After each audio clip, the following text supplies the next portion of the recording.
दोस्तों बहुत सारे लोगों का सवाल होता है कि पेपर प्लेट बिजनेस में मशीन खरीदने के अलावा हमें किन किन चीज़ों की तैयारी करना चाहिए, कौन सा रॉ मटेरियल लेना चाहिए, कौन सा पैकिंग पन्नी लेना चाहिए, कौन सा पैकिंग बोरा लेना चाहिए, ताकि जो है हमारा कम कॉस्ट में प्रोडक्ट जो है तैयार होगा, तब हम मार्केट में सरवाइव कर पाएंगे। दोस्तों कंपटीशन के इस ज़माने में किसी भी बिजनेस को स्टार्टअप करना काफ़ी टफ हो गया है और जो लोग सही जानकारी लेकर के अपने बिजनेस का स्टार्टअप नहीं करते हैं वो फेल हो जाते हैं, और जो सभी चीज़ों का जानकारी सही रूप से ले लेते हैं कि किस जगह हमें कौन सा प्रोडक्ट यूज करके अपने प्रोडक्ट को सही शेप देना है और सही चीज़ों को बनाना है, तो वो उस चीज़ में सफल हो जाते हैं। सो आज की इस वीडियो में मैं आपको उन नए लोगों के लिए सारा जानकारी देने वाला हूं जिनको डाउट है कि भाई मशीन के अलावा हम पैकेट कैसे बनाएंगे, कैसे उसको कितना पीस गिन कर उसमें पैक करेंगे और पैकिंग हम किस चीज़ से करेंगे, कौन सा पन्नी खरीदेंगे जिससे हमें कॉस्ट कम लगेगा, कौन सा बोरा खरीदेंगे जिससे हमें कॉस्ट कम लगेगा। और मार्केट में जो है जब तक आप कम पूंजी में किसी भी प्रोडक्ट को नहीं तैयार कीजिएगा तब तक आप जो है मुनाफा नहीं कमा पाइएगा। सो सारा इन्फॉर्मेशन दूंगा, साथ ही साथ आपको पन्नी, बोरा, मशीन, रॉ मटेरियल कहाँ मिलेगा, कहाँ जाके इस चीज़ को देख सकते हैं, समझ सकते हैं, इसकी भी जानकारी मैं वीडियो के अंत में देने वाला हूँ। सो अभी तक आपने इस चैनल को सब्सक्राइब नहीं किए हैं, चैनल को सब्सक्राइब कर लीजिए, साथ ही बेल आइकन को प्रेस कर लीजिए। चलिए शुरू करते हैं आज के इस नॉलेजेबल वीडियो को। तो दोस्तों आइए मैं आपको आज बताता हूं कि जो नए लोग स्टार्टअप को स्टार्ट करना चाहते हैं और उन्हें जो है मशीन के अलावा किन किन चीज़ों की ज़रूरत पड़ेगी। फर्स्ट स्टेप में मैं रॉ मटेरियल के बारे में बताऊंगा, बिकॉज रॉ मटेरियल अगर सही तरीके से आप नहीं परचेज करते हैं, उसके बारे में नहीं जानते हैं, तो फेल होने का चांसेस ज़्यादा रहता है। सो रॉ मटेरियल का सारा इन्फॉर्मेशन दूंगा, कितने कितने इंच का डाई आता है, कितने इंच तक जो है चलता है, उसके लिए किस प्रकार का और कितने साइज में रॉ मटेरियल आता है, एक एक चीज़ तोड़ के मैं रॉ मटेरियल का जो पॉइंट है वो पहला पॉइंट में मैं समझाऊंगा। दूसरा है पैकेजिंग प्रोडक्ट। जब हम रॉ मटेरियल को मशीन में लगाएंगे और उससे जब बनने वाला प्रोडक्ट हमारा निकल जाएगा तो गिन कर पैक करने के लिए जो हम पीपी या पन्नी जिसको बोलते हैं वो यूज करेंगे, वो किस क्वालिटी का और किस प्रकार का होना चाहिए, कैसा पन्नी होना चाहिए जो हमें लो इन्वेस्टमेंट में बेस्ट प्रोडक्ट जो है पैकेजिंग करके मिल सकता है, इसकी जानकारी दूसरे पॉइंट में दूंगा। थर्ड हमारा है हाउ टू पैक प्रोडक्ट, यानी कि पैक जो प्रोडक्ट हमारा है उसको हम पैक कैसे करेंगे, इसका क्या तरीका है, किन किन चीज़ों, क्या इसके लिए बहुत पैसा लगाना पड़ेगा पैकिंग के लिए या नॉर्मल घरेलू जो है उपयोग करके हम इसे पैक कर सकते हैं, इसकी जानकारी मैं तीसरे पॉइंट में दूंगा। एंड हमारा लास्ट पॉइंट है कि best product in low investment, यानी हम कम इन्वेस्टमेंट में बेस्ट प्रोडक्ट को कैसे तैयार करेंगे, क्योंकि मार्केट में अभी कंपटीशन का ज़माना है और कंपटीशन के इस ज़माने में अगर हम कम कॉस्ट में जो है बेहतर प्रोडक्ट का निर्माण करके उसे प्रोडक्ट मार्केट में नहीं ले जाएंगे तब तक हमारा ना मार्केट पकड़ेगा और ना ही हम कुछ कमा पाएंगे। सो कम कॉस्ट में बेहतर प्रोडक्ट को हम कैसे बनाएंगे, इसकी जानकारी मैं चौथे पॉइंट में दूंगा। तो जैसा कि हमारा फर्स्ट पॉइंट है वो है रॉ मटेरियल। तो देखिए पेपर प्लेट का जो रॉ मटेरियल आता है वो हर कलर और हर डिज़ाइन में आता है।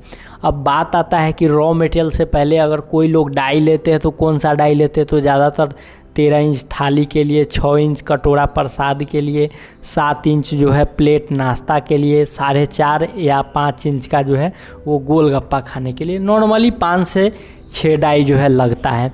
अब देखिए 13 इंची के लिए जो मटेरियल आएगा वो 13 इंच का इस प्रकार का रोल बंडल बना हुआ आएगा। अब आप लोगों का सवाल होगा कि भाई तुम बता रहा है कि 13 इंच का डाई है और हम 13 इंच का उस पर रोल ही डालेंगे तो क्या दोनों तरफ कोर नहीं कट जाएगा? तो आपका सवाल है, तो ये इसका जवाब सुनिए। देखिए डाई जो भी बनती है वो पेपर के हिसाब से बनती है। अगर कोई मशीन वाला या कोई लोग आपको ये बोल रहे हैं कि डाई 13 इंच का है तो ये ज़रूरी नहीं है कि आप उसके लिए 14 इंच का पेपर ख़रीद लीजिए, क्योंकि 13 इंच डाई बोला जा रहा है तो उसके पेपर के हिसाब से बोला जा रहा है। यानी आप ये समझिए कि पेपर के हिसाब से डाई बनता है या डाई के हिसाब से पेपर बनता है, दोनों में से कोई चीज़ आप समझ सकते हैं।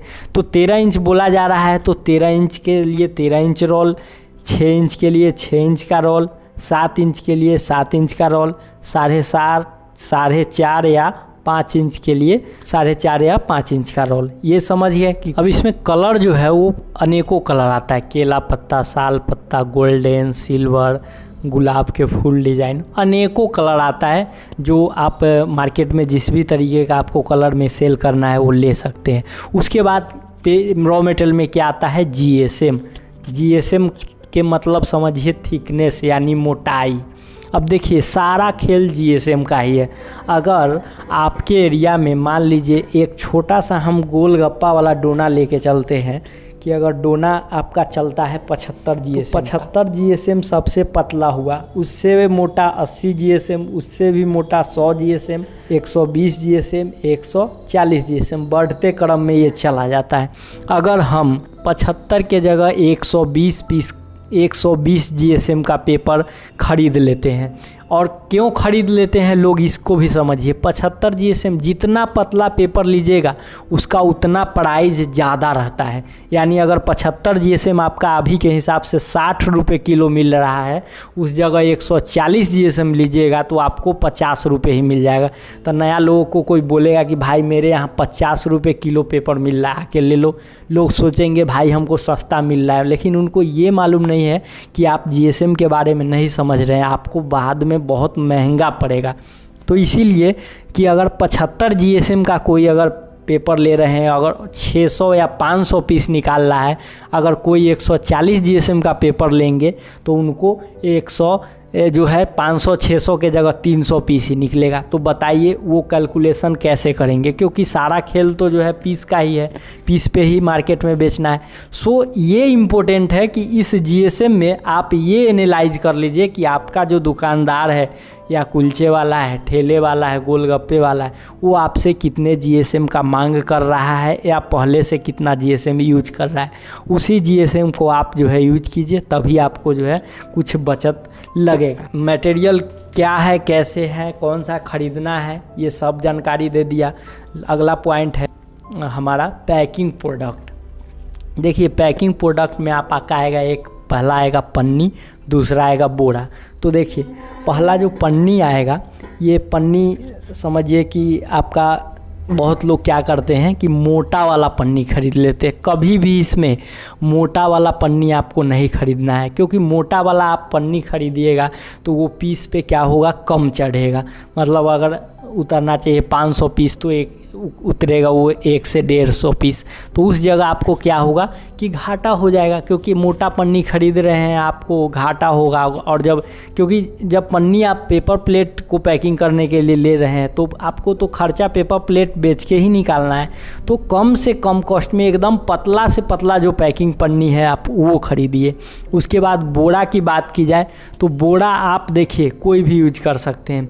आप देखिए ज़्यादातर क्या कीजिए कि थाली के लिए आप बढ़िया बोरा खरीद लीजिए जो 10 से 13 रुपये तक मिलता है। लेकिन छोटा आइटम के लिए आप क्या कीजिए कि प्याज का बोरा, चोकर का बोरा, या ये सब चीज़ जो है ना, जो आपको बहुत कम ही रेट में कहीं से मिल रहा है या खुद है, तो आप उसको यूज कीजिए। क्योंकि आप छोटे छोटे चीज़ों को जब बचाइएगा तभी जो है आपका मुनाफा इंक्रीज होगा और उस चीज़ में आप कमा पाइएगा। सो पैकेजिंग बोरा के लिए आप क्या कीजिए, जैसे क्या होता है कि आलू और प्याज का जो बोरी होता है, जो इस टाइप में होता है, उसमें क्या होता है कि इसमें जो है प्रोडक्ट बहुत ज़्यादा अटता है, मतलब बहुत ज़्यादा पीसेज इसमें आपका आ जाएगा। इससे क्या होगा कि देखिए हमारा प्लेट है, गोलगप्पा वाला प्लेट है, नाश्ता प्लेट है, छोटा आइटम को जब इसमें भरिएगा तो ये कोई चावल और दाल तो ना है कि गिर जाएगा, ये तो बड़ा प्रोडक्ट है, तो उसमें आपको ज़्यादा मुनाफा होगा। इसीलिए आप पतला पन्नी और पतला बोरा खरीदने का कोशिश कीजिए। उसके बाद है हाउ टू पैक प्रोडक्ट। देखिए इस प्रोडक्ट को पैकिंग करने के लिए आप मोमबत्ती या मिट्टी का तेल वाला दिया, जो कि अभी तो बहुत कम गांव देहात में मिल पाता है, नहीं तो अब तो ये विलुप्त ही हो चुका है। हम लोग बचपन में क्या करते थे, मिट्टी के तेल वाला लालटेन या इस तरीके का जो दिया होता था, उससे हम लोग क्या करते थे, पढ़ाई करते थे। बट अभी तो जो है टेक्नोलॉजी के इस ज़माने में सोलर वाला लाइट आ गया, बहुत सारा लाइट आ गया है, सो वो विलुप्त हो गया है। तो उससे भी बेस्ट पैकिंग आता है, तो ये कर सकते। अथवा एक बेस्ट क्वालिटी का 1500 से 1600 के रेंज में band sealer machine, hand sealer machine इस प्रकार का ले सकते हैं। इसका लिंक मैं डिस्क्रिप्शन बॉक्स में दे रखा हूँ, आप जाके इस चीज़ को परचेज कर सकते हैं और इससे भी पैकिंग कर सकते हैं। तो इसके लिए ये नहीं कि 20,000 और 22,000 वाला बड़ा पैकेजिंग मशीन लेना है, ये मत कीजिए। दिया, मोमबत्ती या फिर आप इस तरीके के बैंड सीलर मशीन से क्या कीजिए, आप अपना पैकेजिंग का काम आप शुरू कर सकते हैं। अब नेक्स्ट हमारा प्रोडक्ट है कि बेस्ट प्रोडक्ट इनटू लो इन्वेस्टमेंट। ये काफ़ी इम्पोर्टेंट है, आप इसको जो है पूरा डिटेल से समझिएगा कि किसी भी प्रोडक्ट को आजकल के इस जो है अभी ज़माना जो चल रहा है, ये काफ़ी कंपटीशन वाला बिजनेस हो गया है। उस स्थिति में अगर आपका कोई भी प्रोडक्ट कम पूंजी में रेडी नहीं होगा तो आप मार्केट के कंपटीशन से नहीं लड़ सकते। सो अपने प्रोडक्ट को जो जीएसएम चल रहा है वो ख़रीदिए। एक और ट्रिक देने वाला हूँ कि अगर कोई लोग आपसे, जैसे होता है ना कि कोई दुकानदार बोल रहा है हमें 20 पीस का पैकिंग चाहिए, 30 पीस का पैकिंग चाहिए, तो उसमें अगर हम 20 के जगह 19 रखते हैं, एक एक पीस को अगर बचत करते हैं, क्योंकि ये चीज़ वहाँ करना है जहाँ हमें मुनाफा नहीं मिल रहा है। तो ये ट्रिक है और ये ट्रिक मैं उन लोगों को बताना चाहूँगा जिनको बचत नहीं हो रहा है, तो इस ट्रिक को कर सकते हैं कि 20 के जगह 19 रख के और जो है मार्केट में दे सकते हैं, ताकि उनका जो है मेंटेन हो जाए। अब कोई प्रोडक्ट मान लीजिए छोटा वाला दोना 3 रुपये, 4 रुपये या 5 रुपये मिल रहा है, और कोई लोग अगर हमें 5 रुपये नहीं दे रहा है, बोल रहा है हम 4.5 रुपये ही देंगे आपको, इसी में आप मैनेज कीजिए। तो मैनेज तो आपको प्रोडक्ट में करना ही होगा ना, प्रोडक्ट पे ही आपको या तो प्रोडक्ट छोटा बनाना होगा, 5 के जगह 4 इंच का रोल लाइएगा तो ज़्यादा पीस निकलेगा, और 6 के जगह 5 इंच का रोल लाइएगा और 5 इंच का ज़्यादा पीस लगेगा। अब प्रोडक्ट छोटा हम नहीं करेंगे तो पैकिंग कम कर देंगे, लेकिन मैनेज करना आप ही का काम है। लोग फेल इसी जगह होते हैं, लोगों को जाते हैं दुकान में बताया जाता है भाई इतना पीस चलेगा, इतना दे दो, लेकिन वो क्या करते हैं, वो कन्वर्जन नहीं करते। उनसे बात कीजिए अपने प्रोडक्ट को, आप एक बार 1-2 पीस आप कम करके और मार्केट को पकड़ने का कोशिश कीजिए। 10 दुकान में कोशिश कीजिएगा, 1-2 पकड़ा जाएगा तो फिर लाइफ सेट है, आपका बिजनेस चल निकलेगा। तो मेहनत तो करना पड़ेगा, और मेहनत तो क्या बोले, मेहनत तो रिक्शा वाला भी करता है, तो मेहनत सही दिशा में करना पड़ेगा। मेरा यही कहना है कि सही दिशा में आप मार्केटिंग में मेहनत कीजिएगा, तभी इस चीज़ में आप सफल होइएगा। तो दोस्तों, पेपर प्लेट की दुनिया में इतना जो है जानकारी, इतना अच्छा ट्रिक मुझे लगता है कि मैं अपने छोट बुद्धि से जो बताया हूँ ये आपको यूट्यूब पर देखने को नहीं मिला होगा। सो आप लोग वीडियो को लाइक ज़रूर कीजिएगा और कमेंट में आप बताइए कि आपको और क्या चीज़ के बारे में जानकारी चाहिए, मैं उस चीज़ के बारे में जानकारी आपको ज़रूर दूंगा। तो दोस्तों, आज की इस वीडियो के माध्यम से मैं आपको हर वो चीज़ बताया हूँ जो नए स्टार्टअप के लोगों को समझना चाहिए और उस तरीके से स्टार्टअप करना चाहिए। मैं कभी भी ये सजेस्ट नहीं करता हूँ कि आप ये प्रोडक्ट को ख़रीद लीजिए और आप लाखों कमा लीजिएगा। मैं हमेशा जो है उस चीज़ को किस तरीके से किया जाए, कैसे जो है किसी भी चीज़ को आप प्रोडक्ट को सही रूप से बनाइएगा और उसे मार्केट तक ले जाइएगा, ये जानकारी देता हूँ। और ये जानकारी मुझे प्राप्त होता है अध्ययन करने से, उन लोगों से मिलने से जो 5 साल 10 साल से उस बिज़नेस को कर रहे हैं, उनसे मिलने के बाद पता चलता है, या उनके किए हुए कार्य को देखने के बाद पता चलता है कि वो किस प्रकार से जो है बिजनेस को कर रहे हैं और मार्केट में जो है अपने मुनाफा को इंक्रीज कर रहे हैं।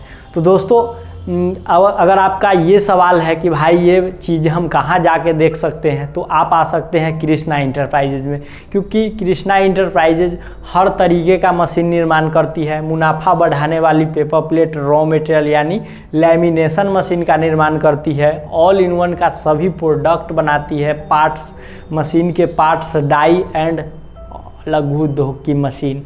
खास बात यह है कि यहाँ आके आप बोलते हैं कि भाई जहाँ पे मशीन चल रहा है, कार्य प्रगति पे है, वहाँ जो है मुझे विज़िट करवा दीजिए, हम जाके देखना चाहते हैं तो कृष्णा इंटरप्राइजेज की ओर से आपको वहाँ का कॉन्टैक्ट नंबर या वहाँ विज़िट करवा दिया जाएगा।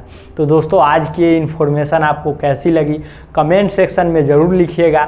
वीडियो अच्छी लगी हो वीडियो को लाइक ज़रूर कीजिएगा, क्योंकि वीडियो बनाने में बहुत मेहनत लगता है।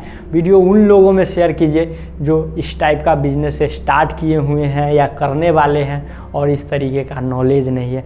मैं आपसे मिलता हूँ अगले वीडियो में एक नए इन्फॉर्मेशन के साथ। तब तक के लिए जय हिंद, वंदे मातरम।